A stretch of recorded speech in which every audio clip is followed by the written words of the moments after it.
Okay, so thank you, Megan, for the opportunity to say a few words and to share some caregiving resources with guests at this event.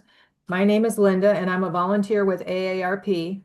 Here at AARP New Hampshire, we're focused on the health, financial security, and social connections critical to the well-being of the 50 plus in the Granite State.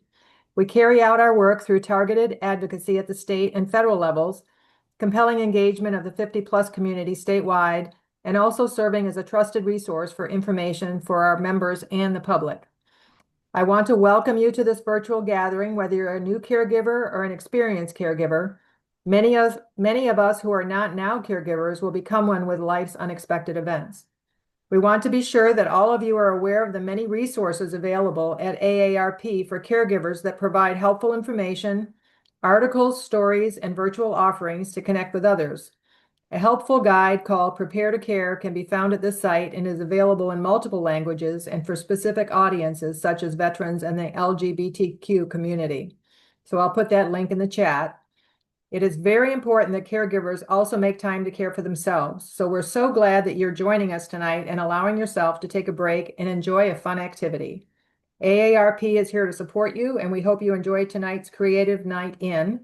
In just a minute, I'm going to, well, I already began to record the event, so it will be available for you at www.youtube.com/@AARPNH1. And the good news is at that site, you can also see some of the prior painting journeys that we've been on. So if you have a question, please put it in the chat and we'll address those periodically throughout the evening. And so, Megan, without further ado, it's back to you. Thank you so much. I love, Linda, that you highlighted so many of those resources. One in particular I wanted to point out is that you have access to all of the previous classes through their AARP New Hampshire YouTube channel. And they post a lot of recordings and events there from all the things that they do. So I encourage you to check out their YouTube space. If you're not familiar with YouTube, you can just log in with like a normal account, and then you can subscribe and you'll get notifications to when they post new things. It's things, not only our art classes, but it's other lots of wonderful events and other resourcings that they offer. But they also have separate links that she shared as well. So Linda, thank you so much as always. If anyone's new here, welcome. My name is Megan. I'm based in New England, and it's an absolute pleasure to be here. Each of you deserve a nice break. Everybody has a little bit of this and that going on, and I just want to recognize that being here is a really great space for you to be, because I'm going to slow you down. You get to take a couple of deep breaths. You may or may not be by yourself. It's okay.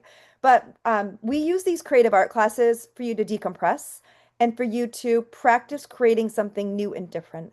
The more you join our classes, the more you'll be able to tease out your own personal style. It's kind of like your own cooking style a little bit, but it's about your creative approach. What colors do you like using? How do you use your paintbrush differently than others? And because you will implement this picture differently than others. And the more you paint and you create, you get familiar with your sense of style, and it's really empowering. It's very energizing. So if anyone's new here, a warm welcome. Again, my name is Megan. I need like a large name tag right here, Linda, on my apron. That would be a good thing. Yes, and I just want to ask before someone asks us, somebody's going to want to see the inspiration in the chat. Yes. So the inspiration's right here. I can let me see if I can upload it into the chat really quick. I do have a copy. I do have a copy. Let me go to the everyone. Let me upload it into the chat. One moment. Sorry, my son's here. All right, the winter bench. So our inspiration tonight is the winter bench, and I'm uploading that now. Super, thank you.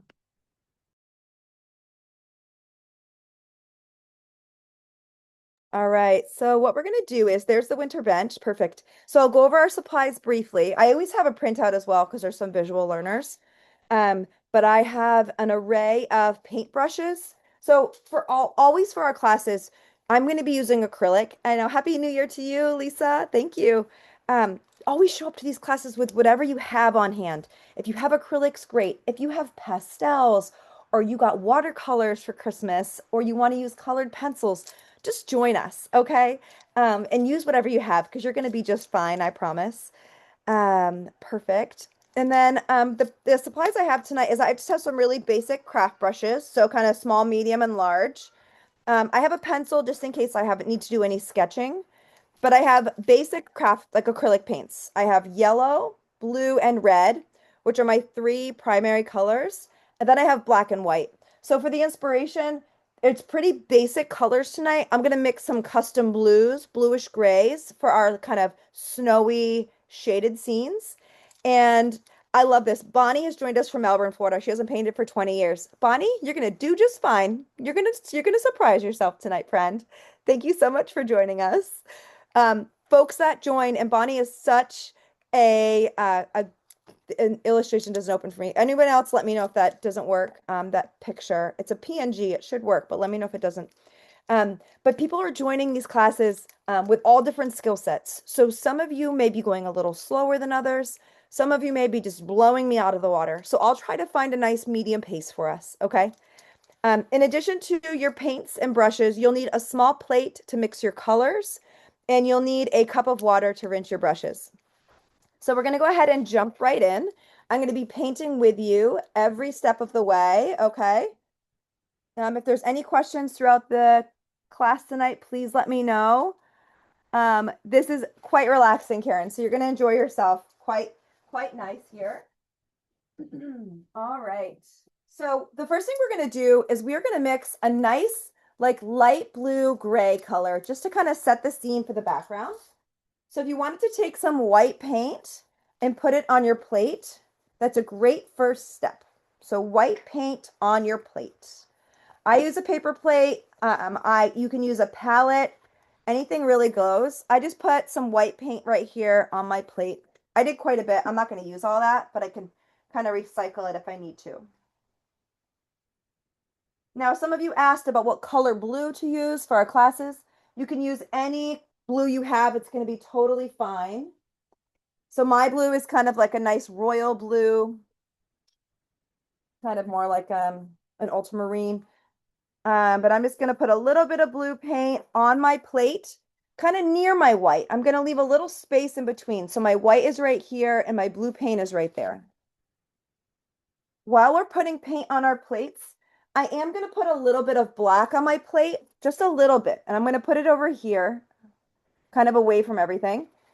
And I'm going to use this to just add a little bit of a gray touch or a little bit of a gray tone to my color.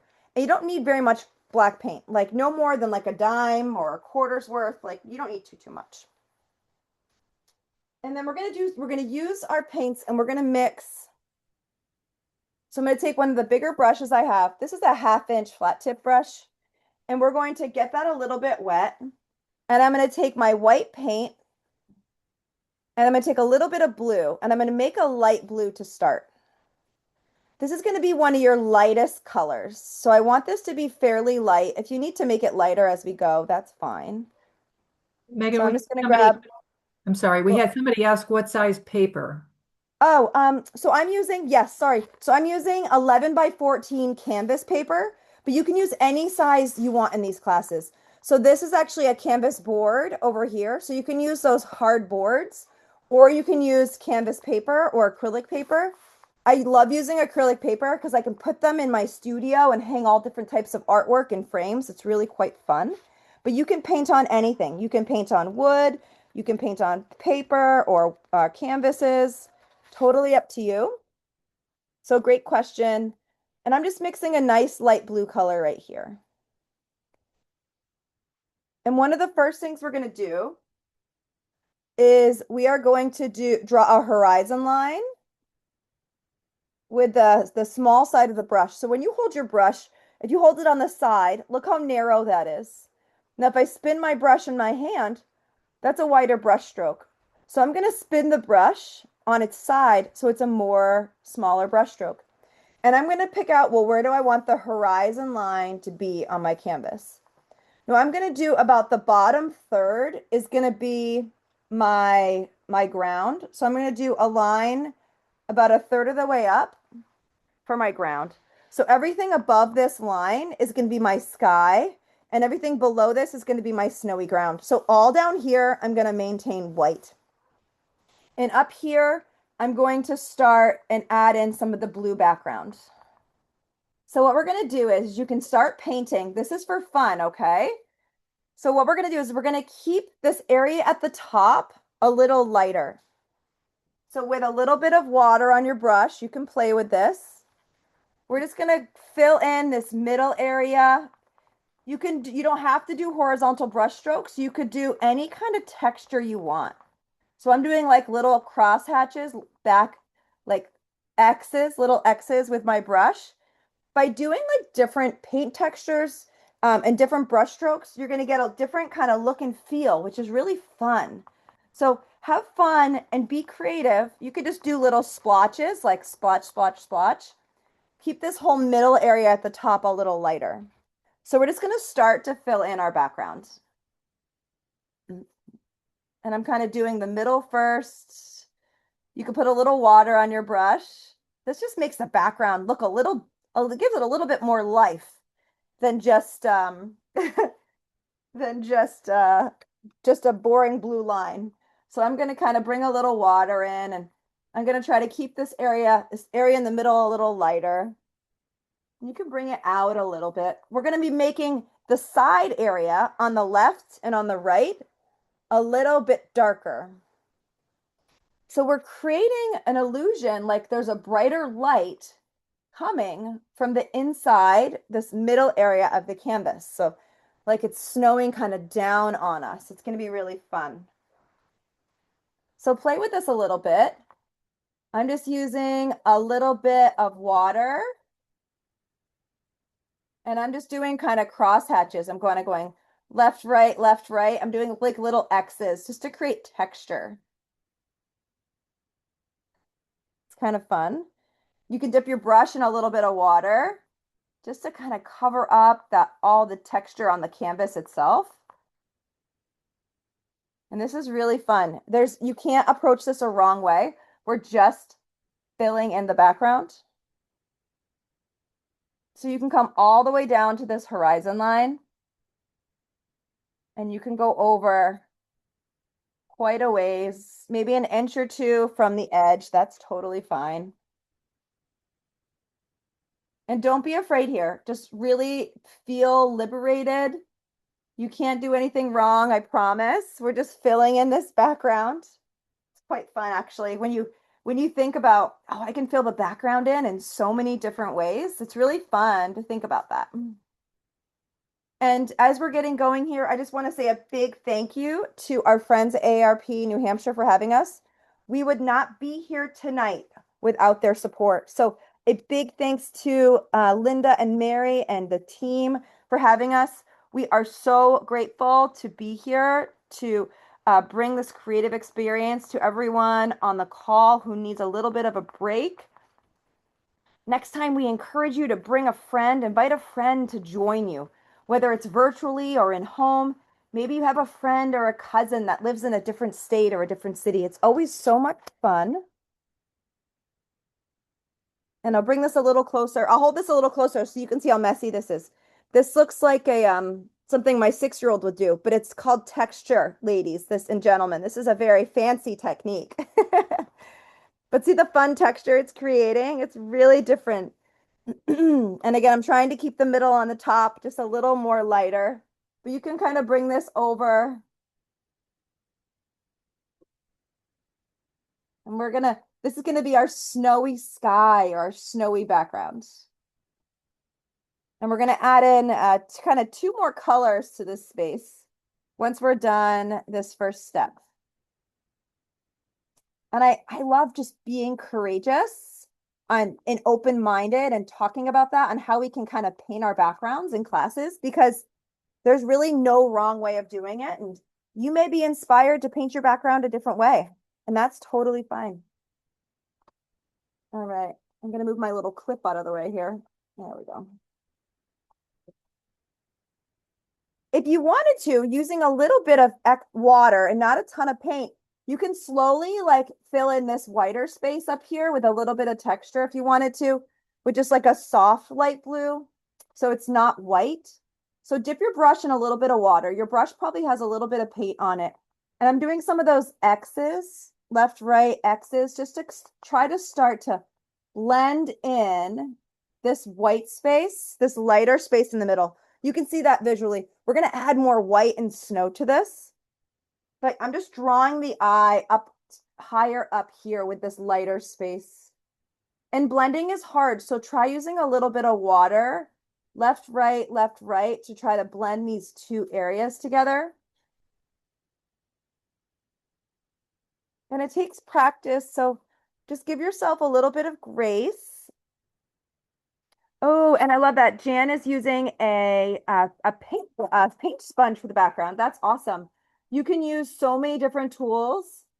The paint sponge is a great tool to use. Love that. Thank you for sharing that. Sometimes we use a paper towel as a tool. We might use a paper towel for some of the snow. That might be a fun thing to try tonight. So I'm going kind of all the way over. We're going to add some darker colors to the left and the right, so it doesn't have to be perfect. But I'm just making sure I have coverage that goes all the way up to the top. So bring that blue all the way up to the top of the page.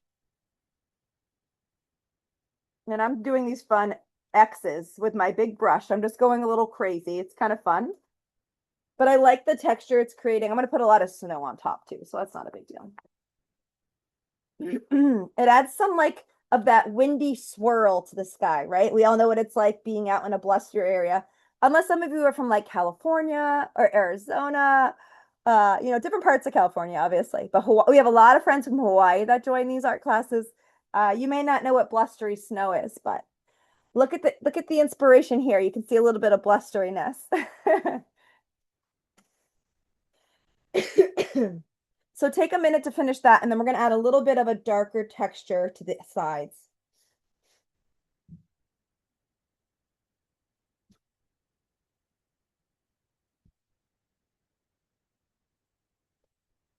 So I'm going for my darker textured color, and we're going to do two trees. If you can see the inspiration, we're going to do two trees on the sides.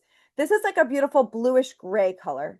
So my objective is to take my existing color, and I'm going to add a little more blue just to make it a little more blue. And I'm going to add a tiny touch of black to add a little bit of a gray to it. So I'm just going to find what is that other color I'm going to bring in. I don't want it to be too gray. So I want you to take a minute to mix that secondary color. This is a little too gray, so I'm going to add a little more blue. So find that secondary color. It's pretty close. I could probably add a little bit more blue. So it's white, blue, and black, and a little black's going to go a long way. But that is pretty close, this color right here. And there's a couple ways that we can apply this. So if anyone has a sponge, that's a really cool way of doing it.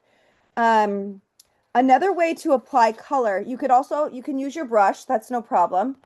But we'll use our brush first, but as we come out, we'll do some feathering with like a corner of a paper towel. So that'll be a really fun thing to do.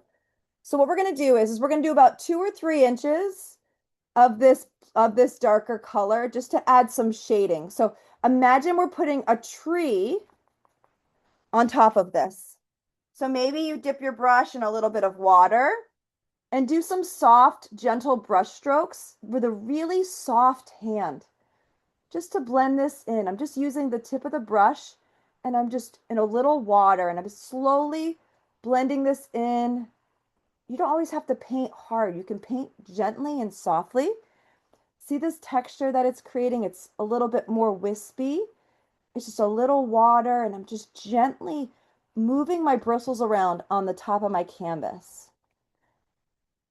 So we're creating shading that we're going to put our tree on the left and on the right.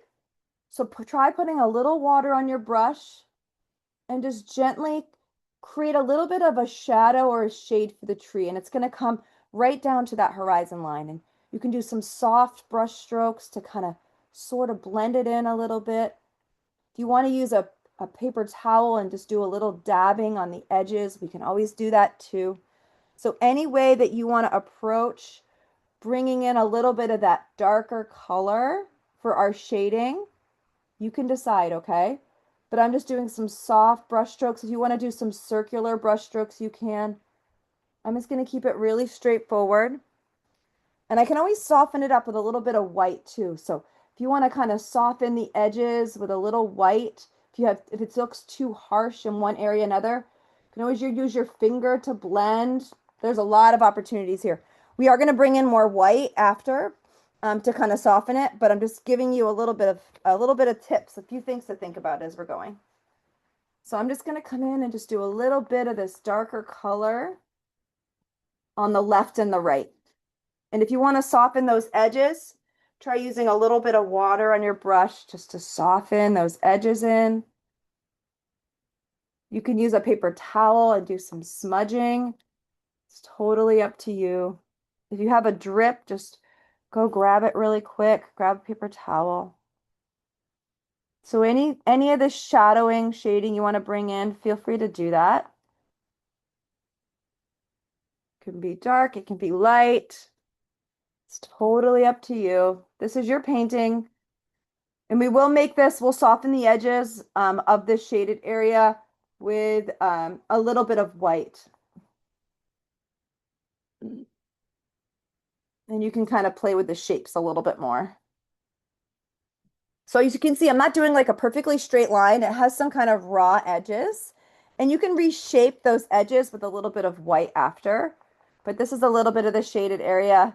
If you want to do like a little bit of a bush down here, like if you want to put a little bit of like fake shrubs or a bush down here where our bench is going to be, you can do that if you want to. Everybody's painting is going to look a little different. So I just put like a little bit of like a bush in the distance right there.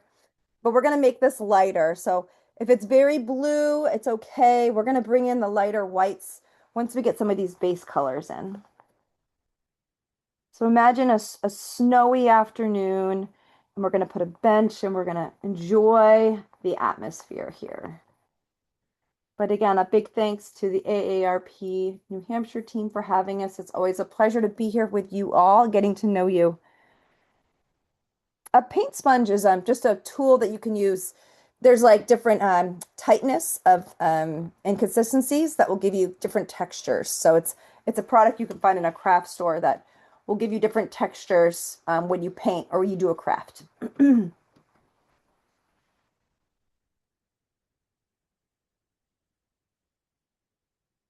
So I have a little bit of the blues going on, and it's pretty dark blue, right? So what do you all think we need to do?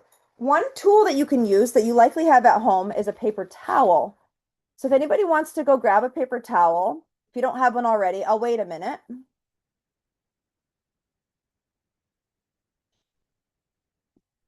But we can do some dabbing and some smudging with our paper towel to lighten and soften our snowy atmosphere. Because right now it looks kind of like an iceberg.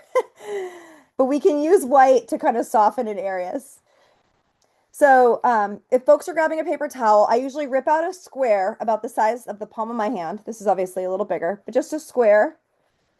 And I like sticking my thumb in the middle of the square and I make a little tool. It's a very formal art tool, a piece of paper towel. And then you can take a little bit of white paint and you can dip it in your water if you want to, but you can use this to, and you can wipe you don't need a ton of white paint, but you can use this to kind of soften and smudge. And you can kind of wipe it off a little bit, but you can kind of create a little bit of softness to the darker areas. So using a little water, see how I just softened that? I'll do one side first so you can see it. I'm kind of softening and blending kind of one side into another. I'm going to do softening and smudging on this side first so you can see the difference from one to another. Oh, it's snowing in Michigan. That's awesome. So we're not going to create snow with this tool yet, but we're going to use this to kind of soften the shaded area. So see that? It's softer. It's not just a line anymore. I've softened that edge. Isn't that neat? That's amazing. Yeah. And I'm going to use this white to also like add a little bit more brightness to the middle area.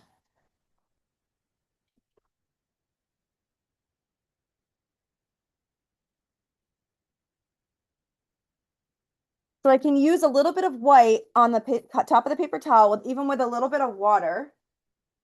And I can do some circular smudging to create some more lightness. Look at that in the middle. So I want this to be a little brighter, and the little bit of water really helps with the blending.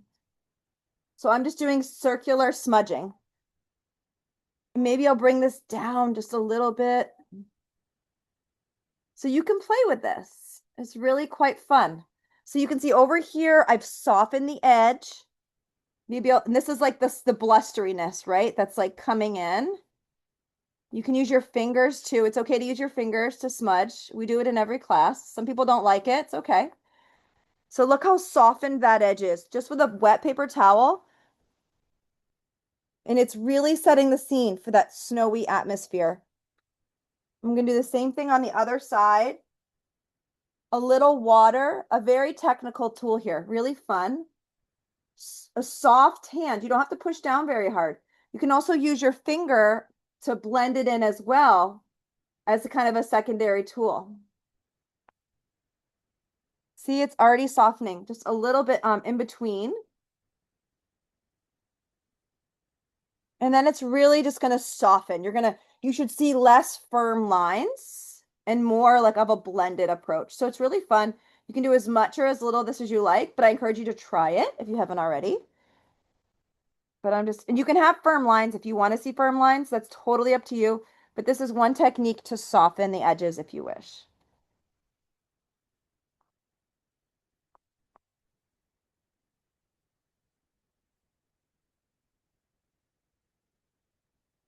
And I think I'm pretty happy with that. Um, if you wanted to add using your corner of your paper towel, like any little like snowbursts, some like rounded kind of snowbursts, you can. This is a little tricky. I don't usually do this, but there's like these little round kind of snowbursts. I'm just gonna add a couple of them. I'm just gonna use my finger to kind of smudge it. I'm not gonna add too many, but it's kind of a smudge snowburst. So I'm putting just like a little bit here, and I'm using my finger to kind of swirl it on.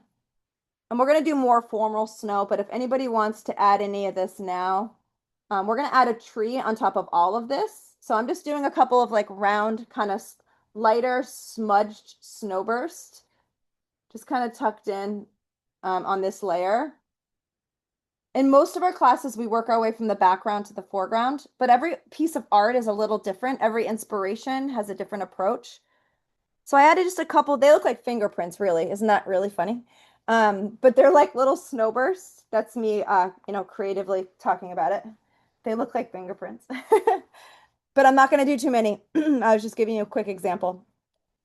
So I want you to look at yours. I want you to look at the edging to make sure this is nice and softened. I want you to look at how light this middle area is. So if I bring mine a little closer, you can see it's a little lighter here. I have the choice if I want to bring this down a little bit more or if I want to make this a little lighter at the top. And I think I will. So art is all about reflection, and we all make choices in every single one of our art projects. And that's what might drive some of you mad, but it's a really fun thing if you don't overthink it. That's the trick. If you do one thing at a time and you make decisions in the moment, things are going to be okay. Try not to worry about what's going to happen in a few minutes. Just be present and enjoy the process, right? It's kind of like when you go about the hike, you go on the hike. It's not always about the view at the top. It's about the experience. It's about the stream you cross along the way. It's about, this crazy squirrel that runs out in front of you on the trail, right? It's all those things. Art's the same way. It's about the experience. It's about how you feel. It's about trying something new, right? Thinking about art a little differently. So those are some of the values and the principles that we hold in these classes. It's much more than a typical art class. All right. So we're doing great for time. I'll talk through as you all are working on this background. I want you to be happy with the blues. I want you to be happy with the shaded blues that we're going to put trees on the left and the right.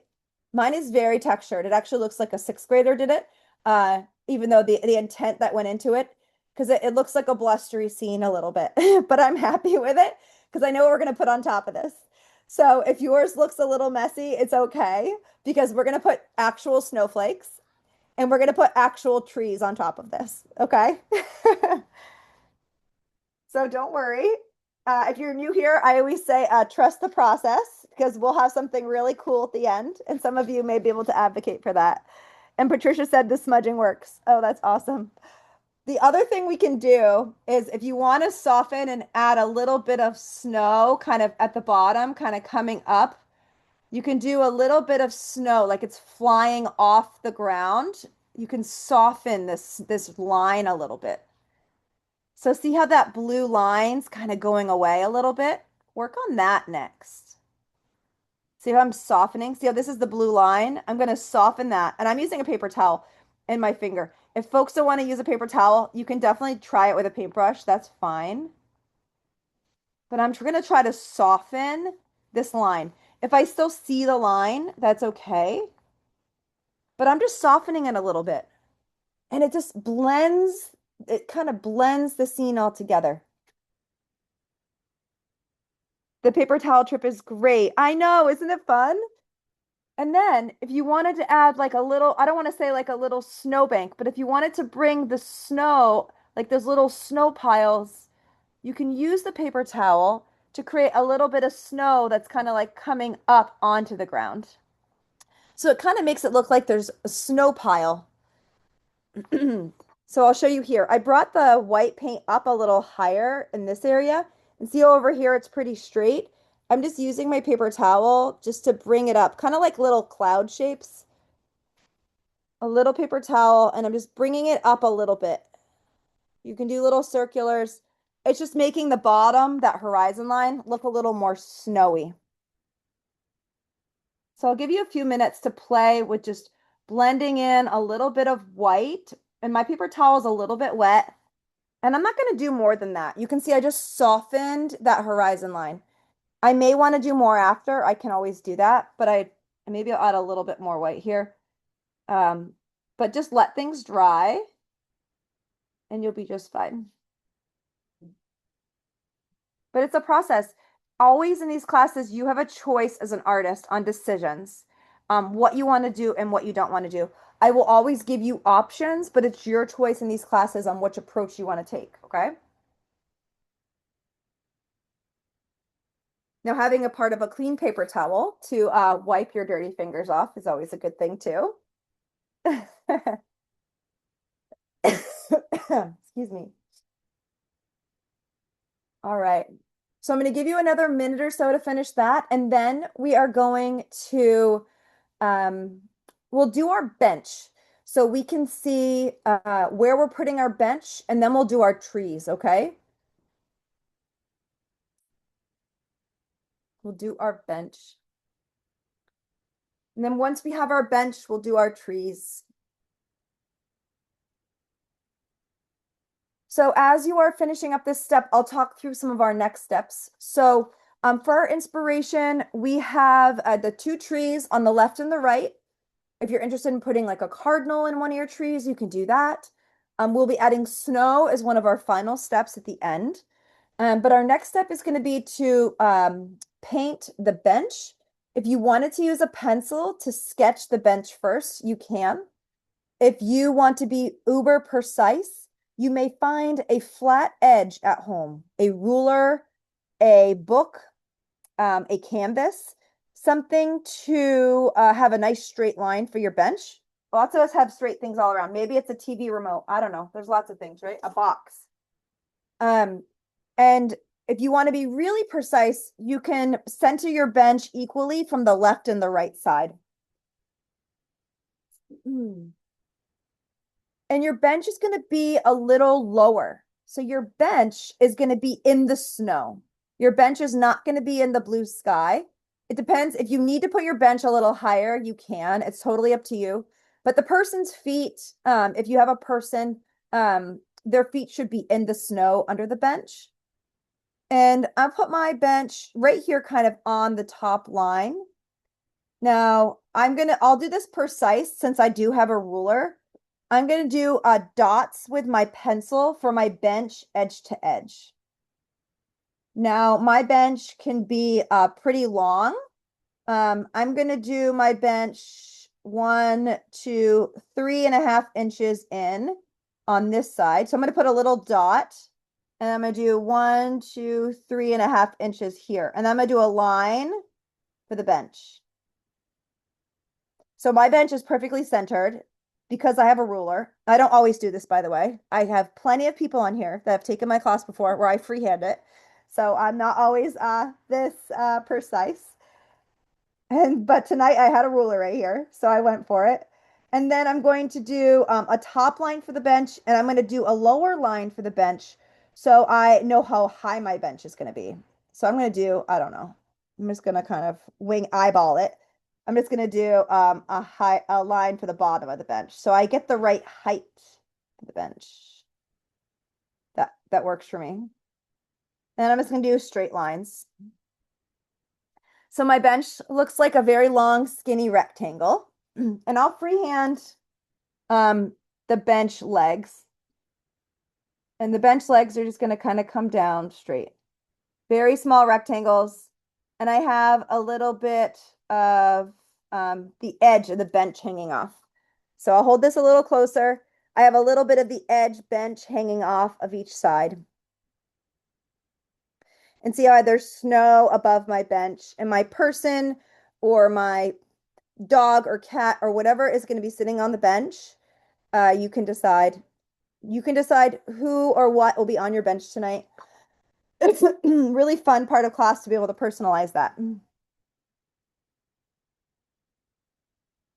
And these bench slats are going to kind of go up onto the bench, but I'm going to take a minute and I'm going to paint the bench brown. So take a minute to draw your bench. Take your time. The legs will be black. The bench will be brown. Some of you may be still drawing your bench. Take your time. Megan, somebody that joined us a little late is just wondering like what the supplies are.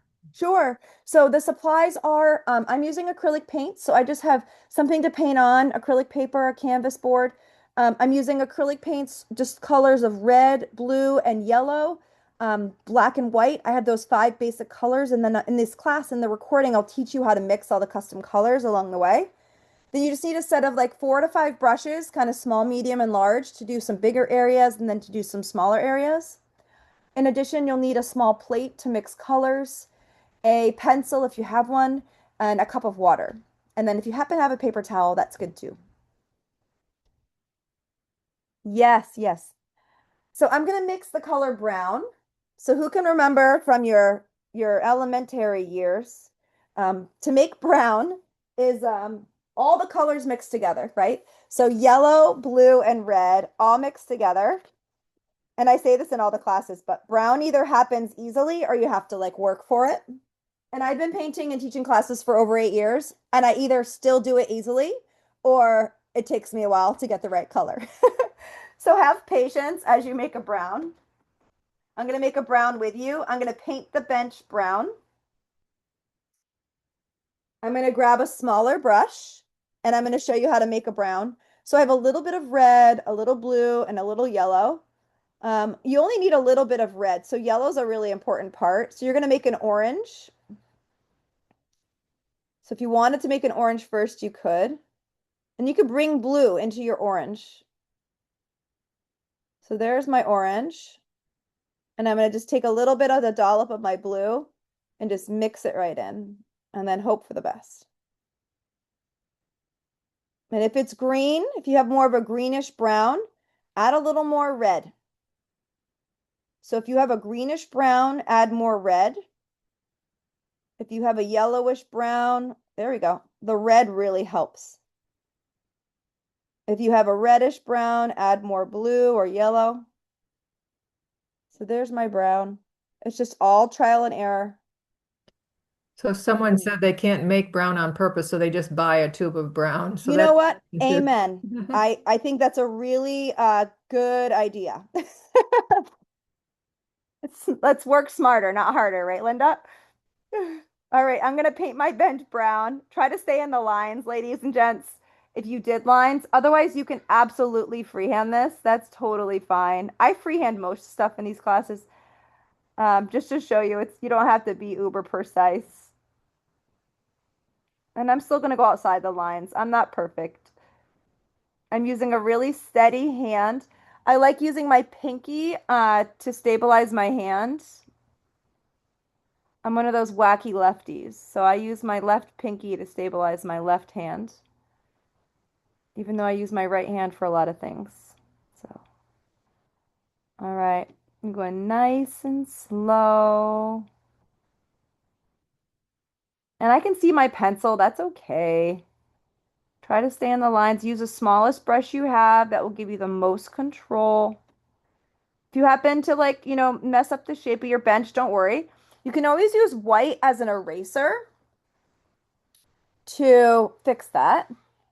And then if you wanted to add some of these black slats, you could do your black legs.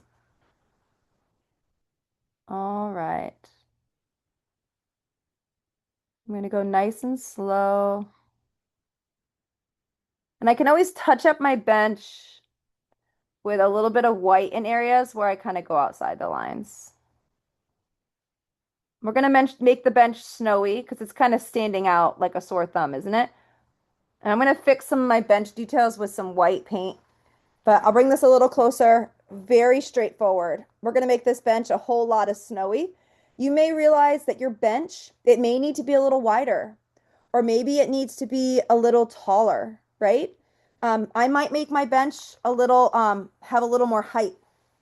So these are all choices that you might make. I'm going to freehand this. I'm just going to use a little bit more brown paint.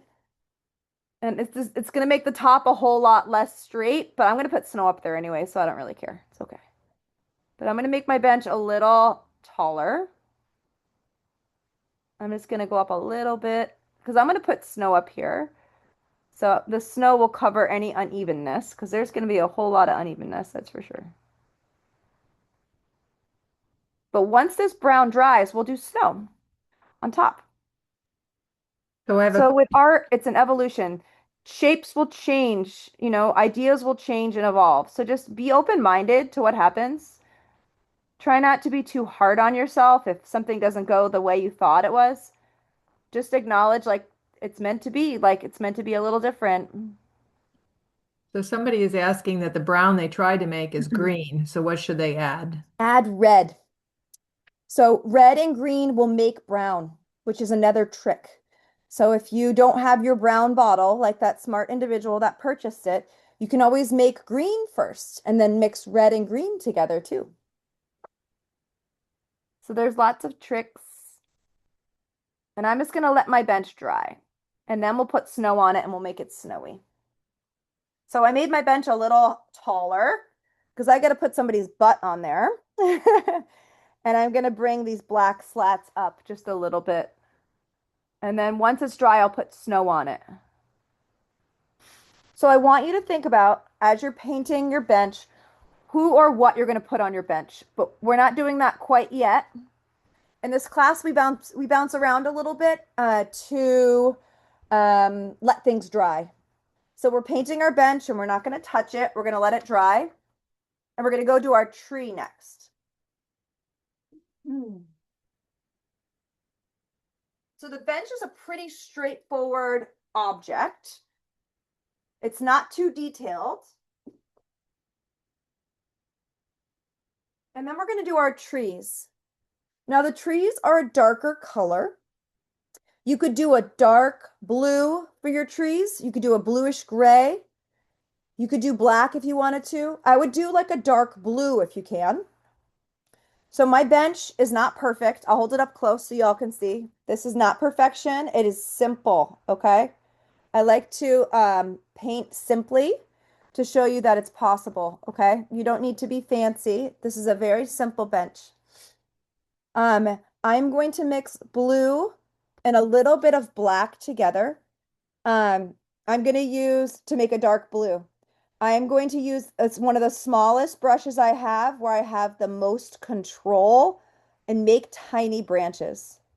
So when you're ready, you can transition with me to make a dark blue color for your branches, for your trees. We're doing a stick-like tree, okay? So it just needs to be a darker color of choice. If you want to do dark purple, you could do dark purple. If you want to do dark green, you could do dark green. This is just branches and a trunk, very thin lines. And that's just a beautiful dark blue, moody dark blue. So adding a little bit of black at a time. Take a minute to mix that color, and I'll give you all a minute to transition. And I like to spin my brush. So I have a nice, I call it paint management. It's another very formal art term, is managing how much paint is on your brush. It's not too goopy, okay? You have just enough, just enough. So I have, I mixed my dark blue color. And what you're going to do is this. You're going to start over here and you're going to put your finger where you want your tree trunk to be. It's kind of out from the side a little bit. And I'm just going to do a little dot. That's going to get me going. Okay. I'm going to do the same thing over here. It's a little pre-planning and a pre-thought. I'm going to put my trunk right there and right there. Whew. And then we can take a deep breath. Sometimes painting on top of something you spent time on can be stressful. I want to acknowledge that. But I've made 2 dots for placement for my tree, okay? So I'm going to get a little paint, a little formal paint management here. And you're going to do any type of tree trunk that you want. But as you get up, you can decide where you want your tree to kind of start going off. So the tree trunk for me is going to go to about here. And then I'm going to branch off. And I'm going to start creating a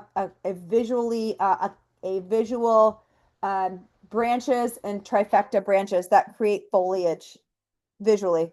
So I'm going to put my hand here. I'm going to end my tree trunk here and I'm going to start my branches on top of that. And it's kind of a fun thing to do. We don't always do it this way. But if I know that I'm going to start getting a little wiggly kind of here, it will help. So just if you want to connect the dots, you can.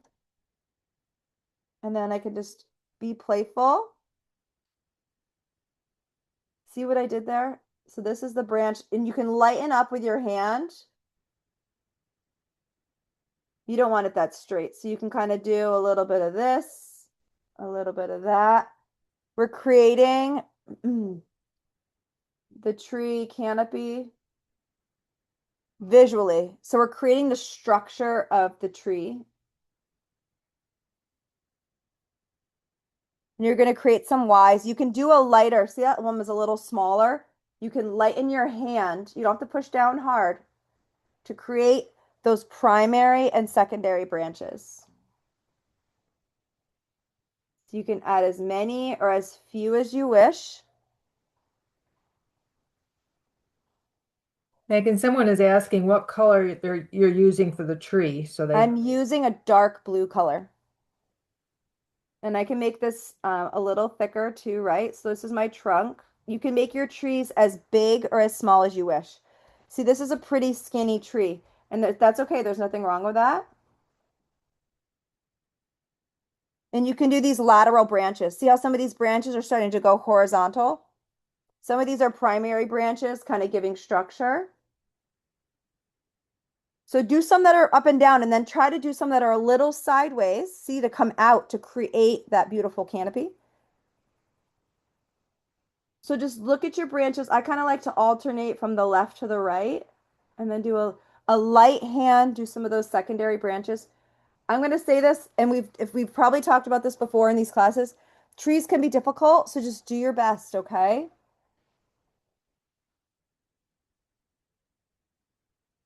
And branches can overlap. It's very common.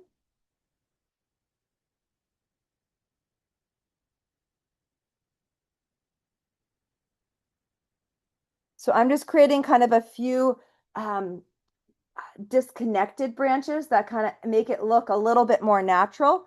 And I'll bring it a little closer. I don't always do this in these classes, but see how I'm doing some that are like more thin and they're kind of going behind one or another? Just makes it look a little bit more natural versus just sticking to the ones like those primaries and secondaries, try doing a couple of really thin ones that are tucked back behind that might go a little laterally. Imagine that like broken branch that's kind of leaning down a little bit. Those will make your trees look a little bit more natural. This tree is pretty skinny too, so if I wanted to make it a little more wide, I certainly could do that. Okay. So do one tree at a time and then lean back in your chair and you're going to be like, okay, I'm done. Or I'm almost done. You're going to know visually when you've done enough, but use a really the small tip of your brush, paint softly. Try painting very delicately, and you'll get really nice thin branches. Now, thin branches take a lot of practice because you're easing up on your hand and you're managing how much paint is on your brush.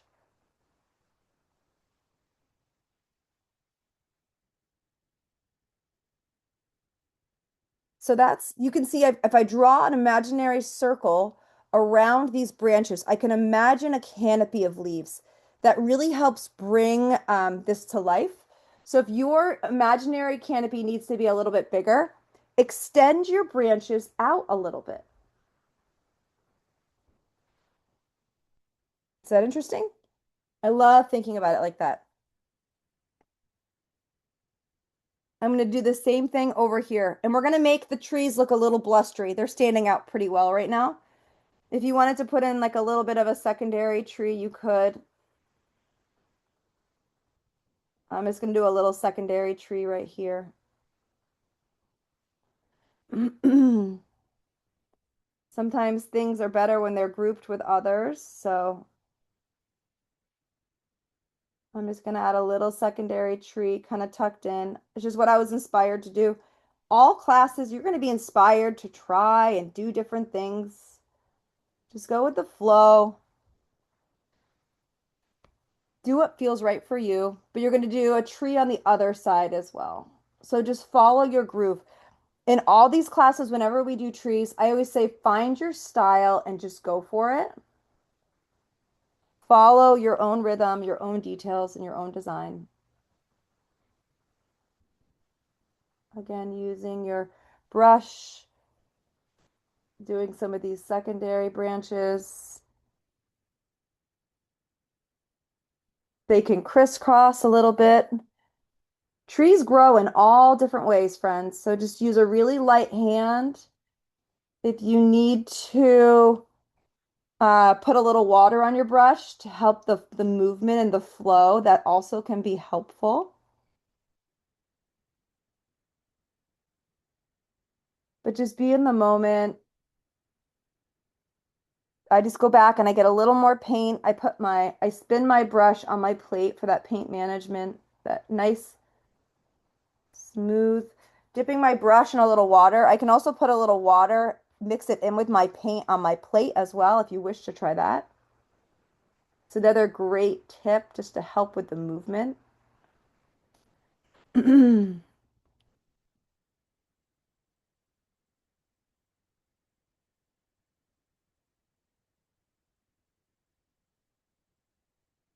And don't hesitate to try putting your branches in different directions.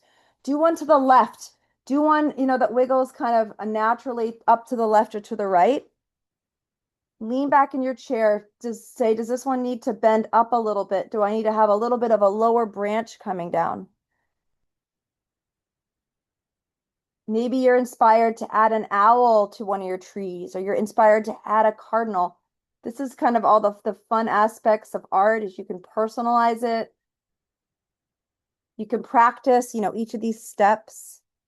You can make your trees as tall or as soft as you wish. We will make them more snowy, I promise.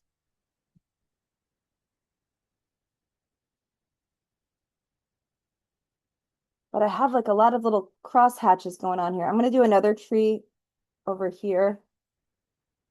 I kind of like the two trees. It just adds a little bit of dimension. So again, this is just my choice as an artist tonight to kind of do two trees. I like the texture of seeing two. And you could also make the tree behind a little more watery. So it'll be a little fainter, which is kind of fun, but I like seeing the little branches behind. For me, that's a really fun thing. It brings it to life a little bit more.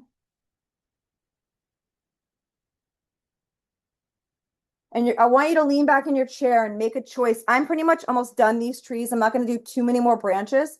I just wanted to add enough life to these where I can make them snowy now.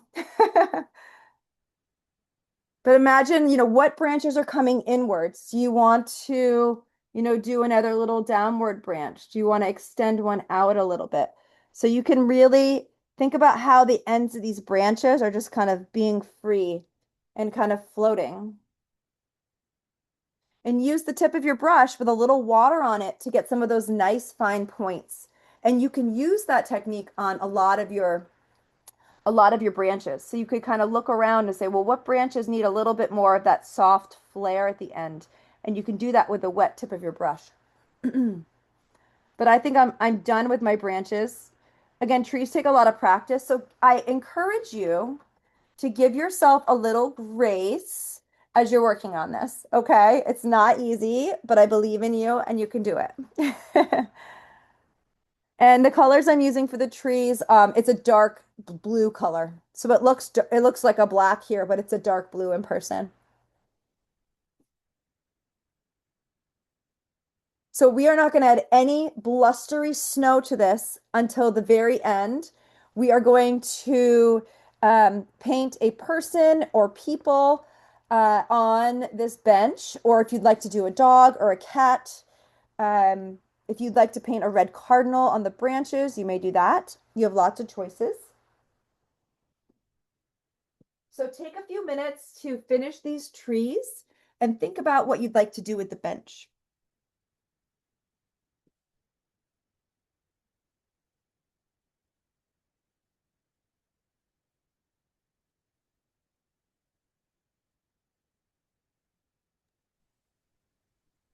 I like your trees. They have personality. Yes. Yeah, so it's really fun just to kind of see how they've changed, right? The trees. And I'm going to think about, well, what am I going to want to do to my bench? If you're done with your trees, you could use your pencil to start sketching your bench. Um, I may do, you could do one person, you could do two people, totally up to you.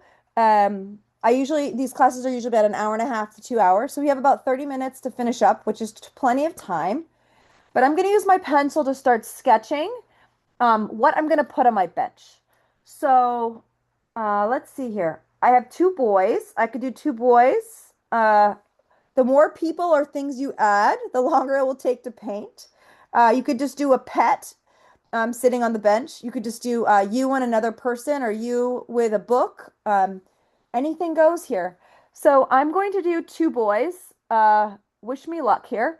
So I'm going to do, and I have little boys. So I'm going to do a small head. Always start with a head and then kind of do an oval for a body. And then we'll do and I do a little I have two little boys. So I have a 6-year-old and I have a year and a half old.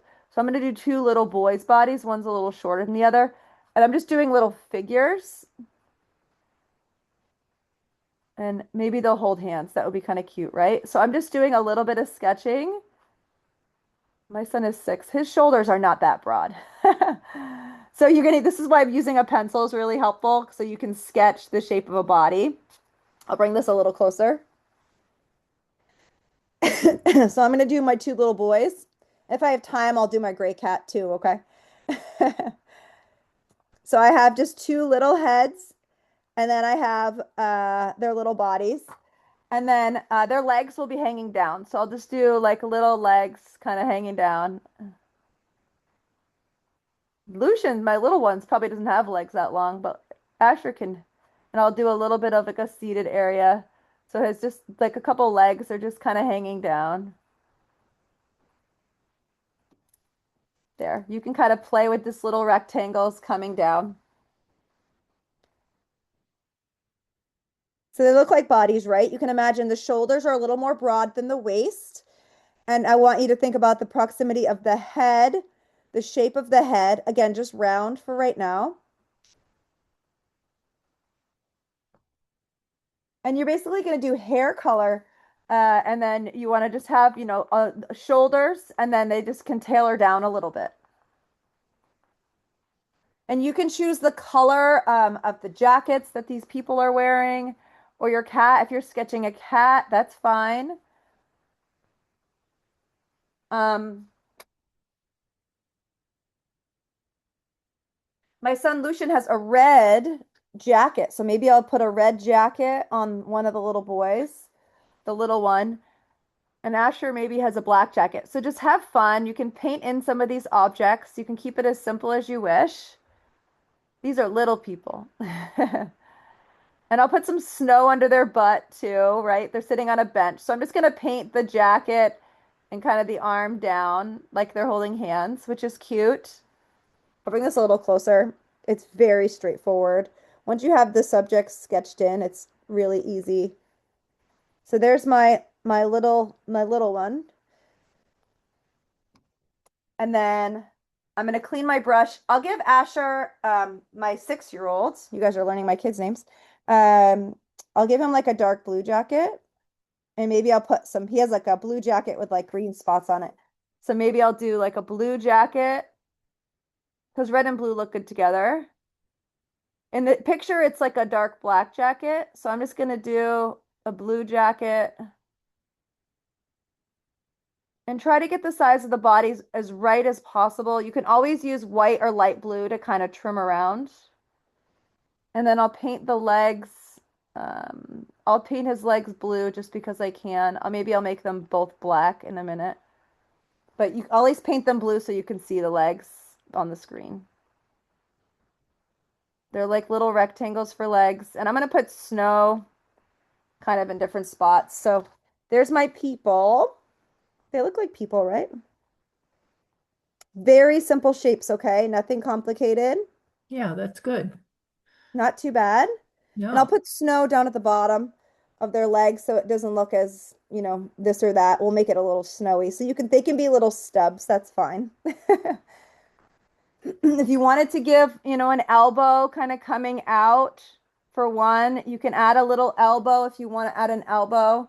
In the picture, there's an elbow and there's like a knee coming out. So if you look at the inspiration in that regard.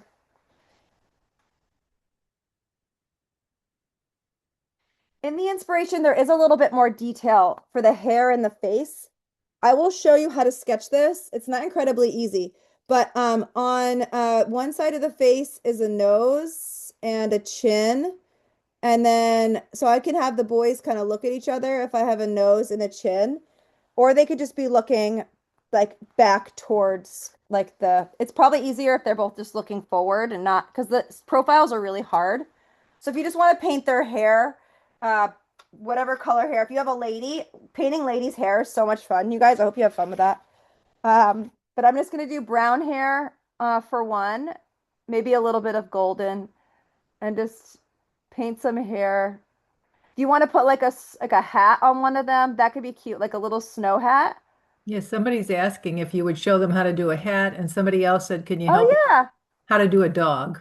Okay, sure. No problem. So a dog, I'll do a cat body to give you an idea for the dog. I'm gonna do like a brownish yellow hair for my little one because he's got lighter hair. So I'll do hair first, ladies and gents, and then I'll put a hat on their heads, okay? So put a little bit of hair on your people. Okay, those are little blobs of color, but in this class, they're hair. Okay, we like to keep things straightforward, and I'll put hats on their heads, okay? So that's kind of fun. So you're gonna know who these people are, right? And then I'll do a little gray cat body just to show you guys. What I could do actually is I have a piece of paper right here. I'll do a little bit of a sketch for you to show you what it's like to do an animal. I'll do a dog for you as a sketch. So I'm going to move this over. I'll do a sketch for you right here, and I'll bring this nice and close. So to do a sketch for an animal, if this is the bench here, okay? Can you see that? Sorry. I'll grab my Sharpie. That'll be easier to show for demonstration purposes. Sometimes I use a Sharpie in these classes to show you from like the lines. Okay. So if this is my bench, and this is my bench, oops, I'm gonna move my paint out of the way. One moment. Okay.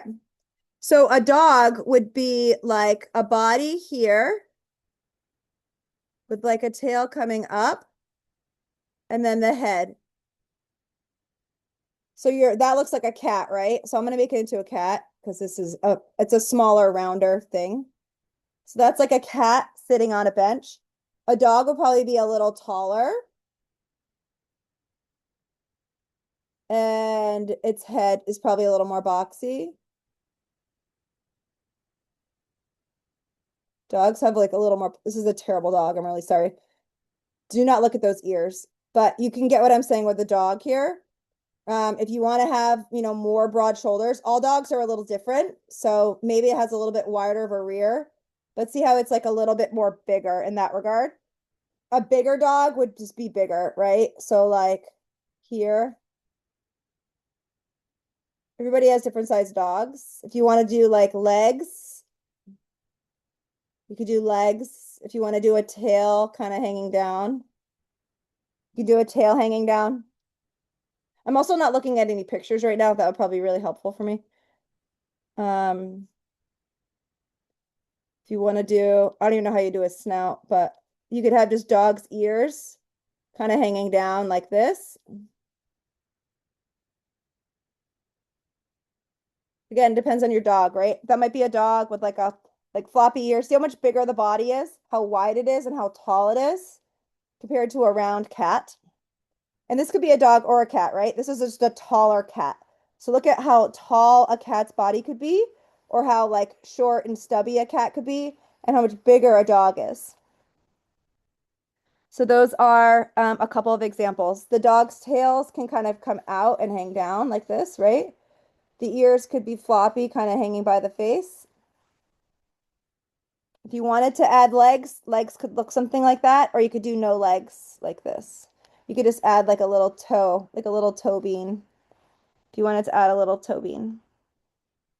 So those are from the back. And I would keep the ears close to the body if they're floppy ears. So if you use a pencil, and I'll keep that here for a minute. If you use a pencil, you have a little bit more control over the end stage, the end product, right? So I have very little people. Some of you might have bigger people than me.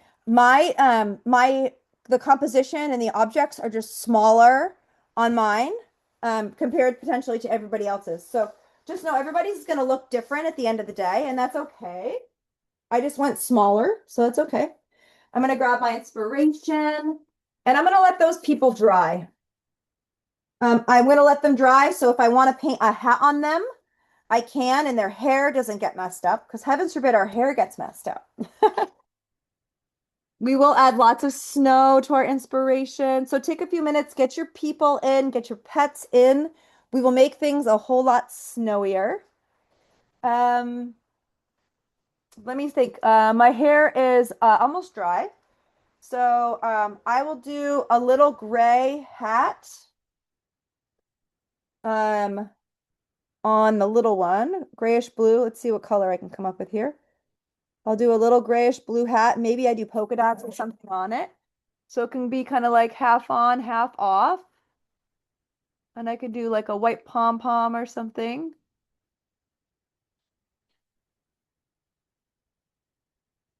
So, have a little patience. I'm gonna let that dry and I'll do maybe a blue hat on the other one. The hat is just gonna kind of go on their head, just on the top.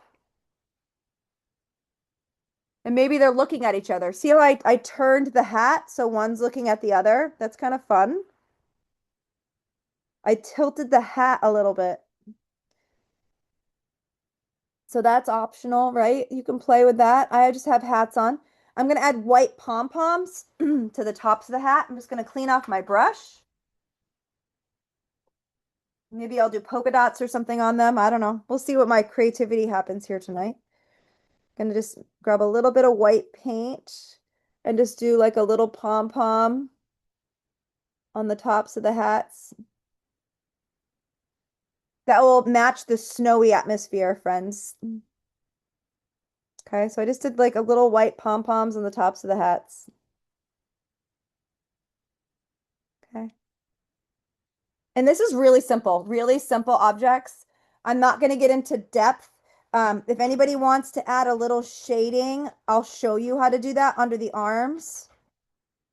So if my jacket color is this blue, I can add a little bit of black to create like a shaded color, and I could outline the elbow if you want more than just, I'll show you. If you want to add like a little bit of an arm right here, you can do a little bit of an arm and a little bit of shading.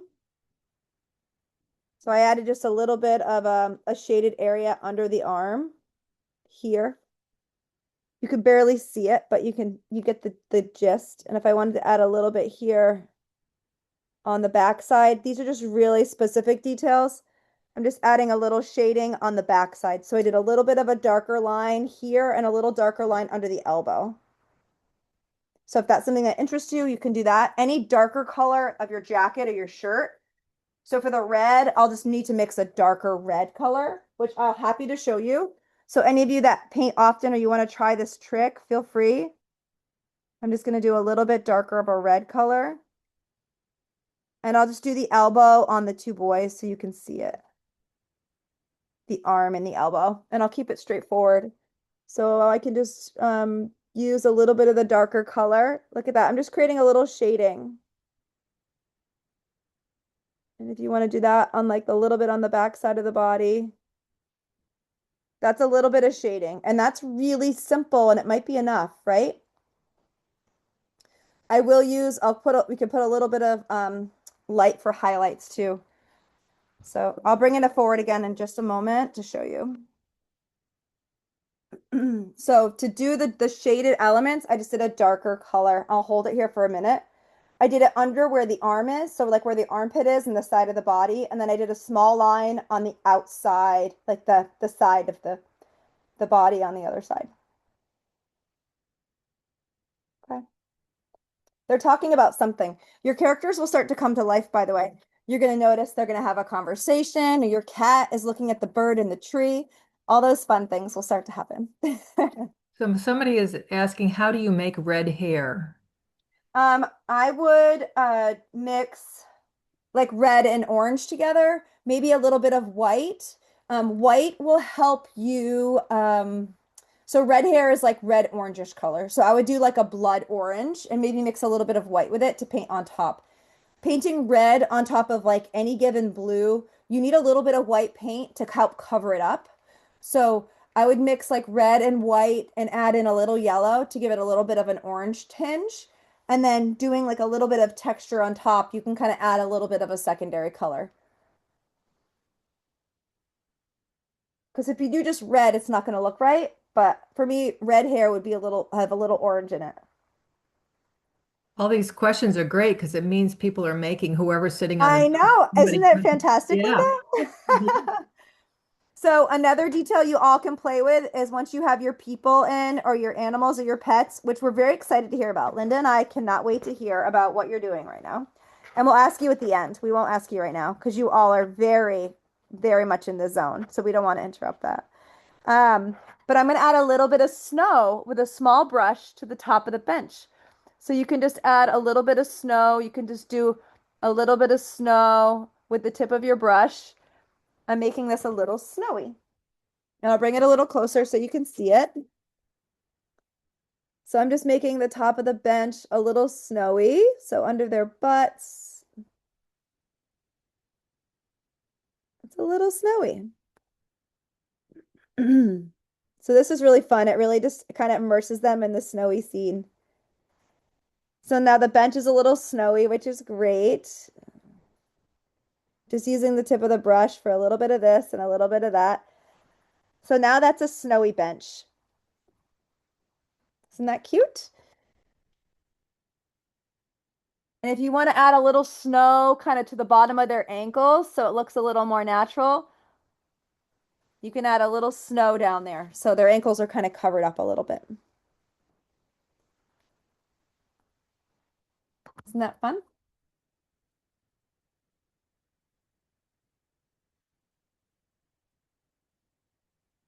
So there is a lot of snow we're going to add.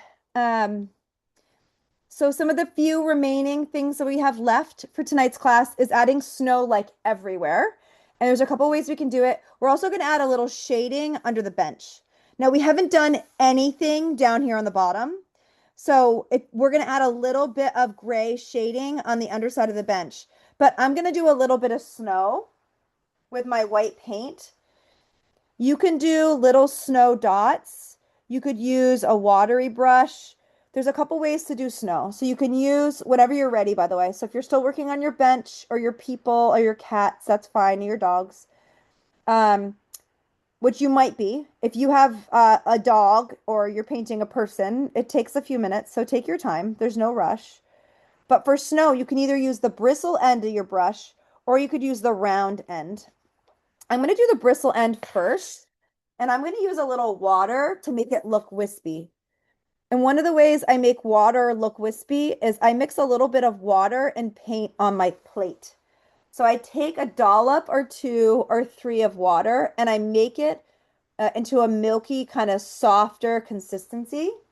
So it's a lighter opacity. So I'm mixing that right here. So it's nice and kind of juicy on my plate.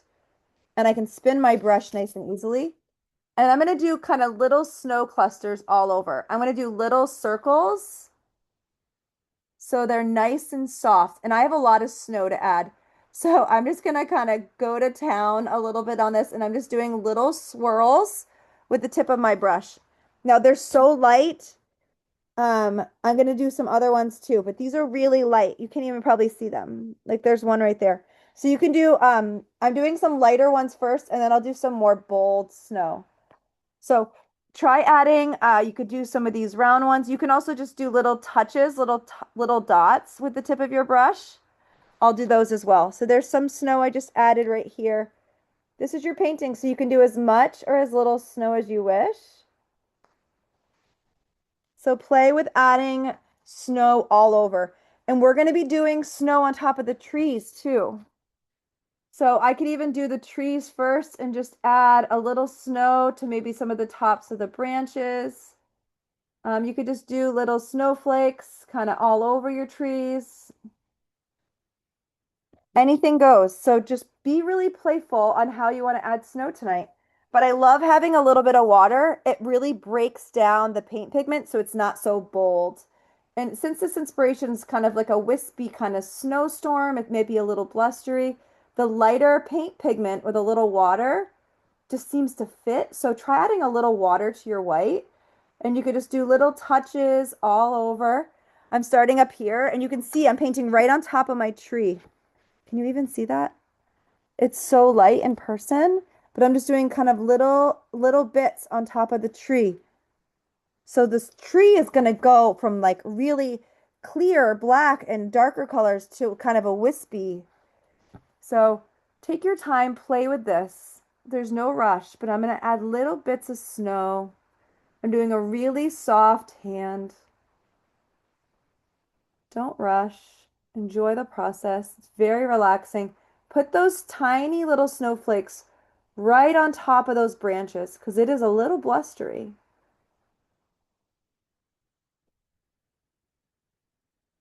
And I'm just doing tiny little dots. And you're going to start to see this tree disappear. Look at that at the top. It's getting a little snowy up here. You can see the difference, right? Really kind of cool. So I have water and white paint, and I'm just doing little tiny dots, little tiny blustery snowflakes. I'm doing it all over on top of my tree and in the sky. But I love the way this looks. It looks really natural. It looks maybe like a light snowfall. So maybe there's a wind whipping in the background if you have that texture, but it's a light trickling snowfall. So it all depends on how you apply your paint. How light is that paint? Is it a lighter white? Is it a bright white? try using this lighter opacityed white, a little bit watered down. I love the look of this. The snow is just starting. So there's so many ways of painting snow. We haven't done this technique in a while, so I'm so excited to just give you guys a different snow technique to try tonight. But it can be really satisfying to just create your scene. I'm just doing a little bit of snow here and there and everywhere.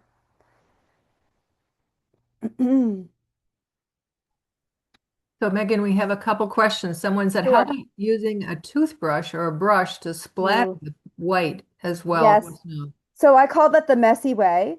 The messy way of doing it is grabbing a brush and getting that milky consistency, pretty watery, and then using your index finger to pull back and flick it on that way. That's the messy way of doing snow. Okay, Okay. you can totally do that. I would use use a paintbrush if it was me. And then someone said, I'm using the tip of my paintbrush to add snowballs. Exactly. Yep. So you can use the round wooden end of your paintbrush as well. Exactly. To add tiny little dots. So I do that technique a lot. Um, and there's just so many ways of doing it. So you could use the round end to do tiny dots, or you could I'm doing like lighter texture with the tip of my brush today.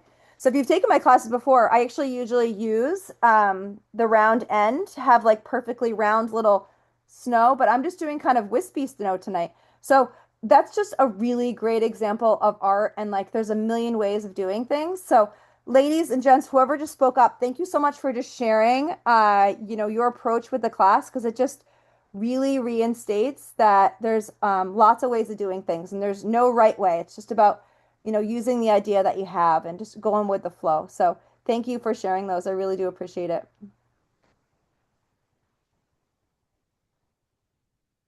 All right. So I've done one side. So you can see how this tree is lots of snowfall and there's nothing going on over there. It's kind of a nice, transition. You can see what one is compared to the other. So it's kind of neat to see that. The snowstorm hasn't hit that side of the picture yet. So take your time, enjoy these steps. In just a few minutes, we'll add a little bit of the shading on the underside. It's a gray that we're going to add on the underside of this bench.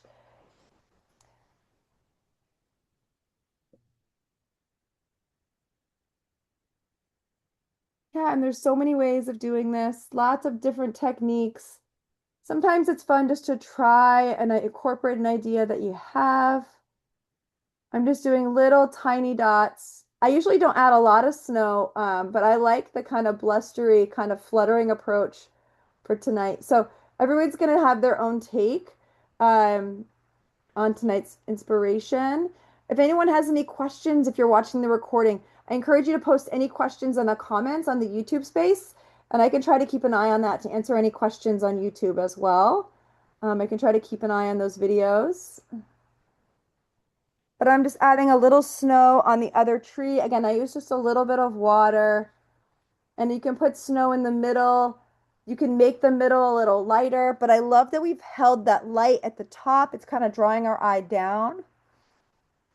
If you want to add snow, I'll add more snow here all in the middle. If you want to add any of those bigger kind of rounded globe-like snowflakes, you can do that too. Some of those rounder, bigger ones. You could just do some rounder circles to kind of tuck in. You could just do a little swirl of your brush to add some bigger snowflakes. These paintings are all about what you want to do, the evolution, and how much time you want to spend incorporating your ideas. You can do as much or as little as you wish.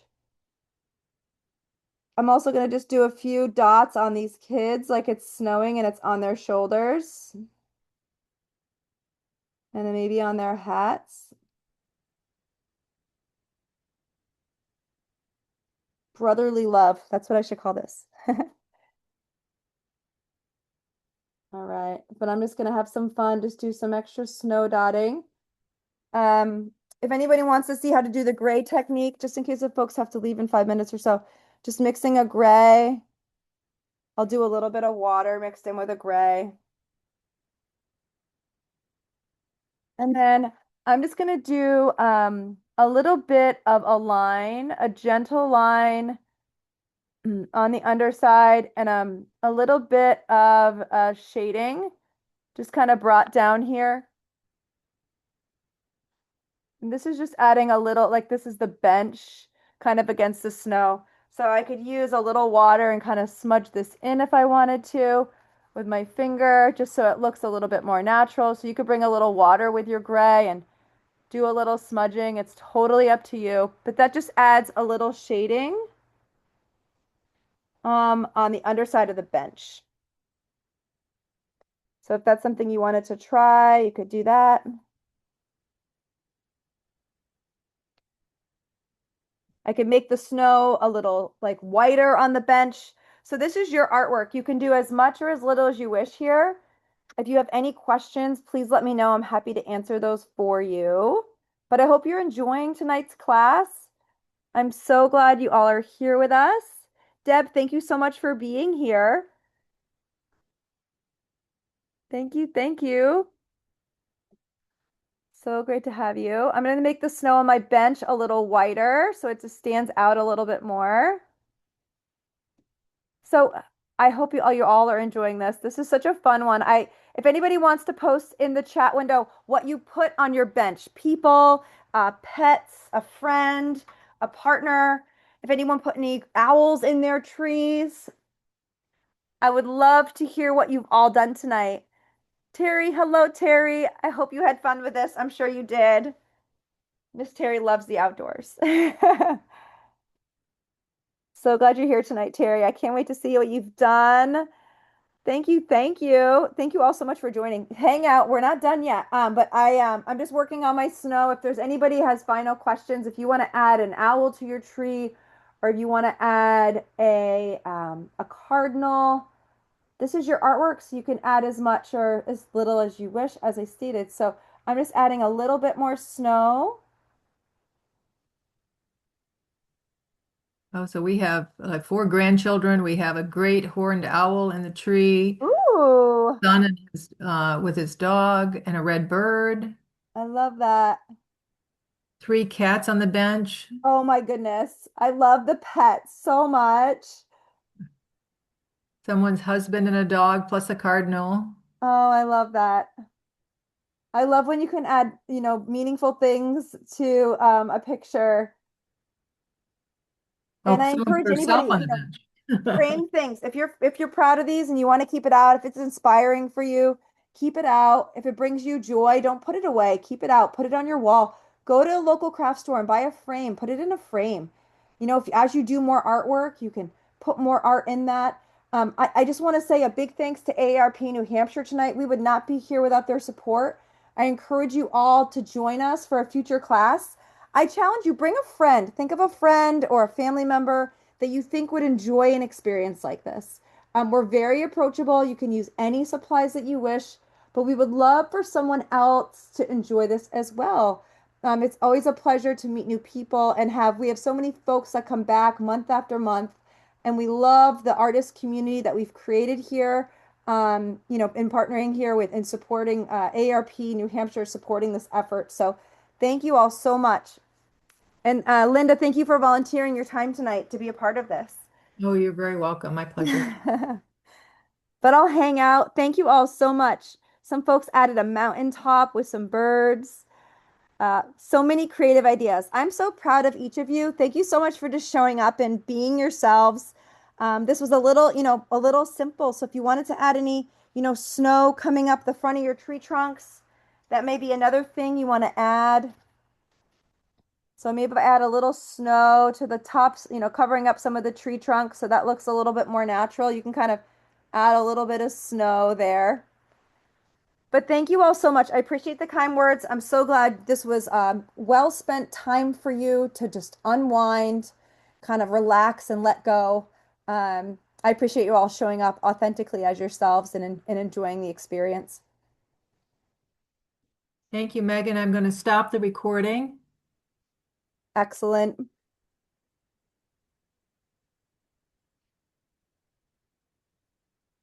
Oh, And I love this.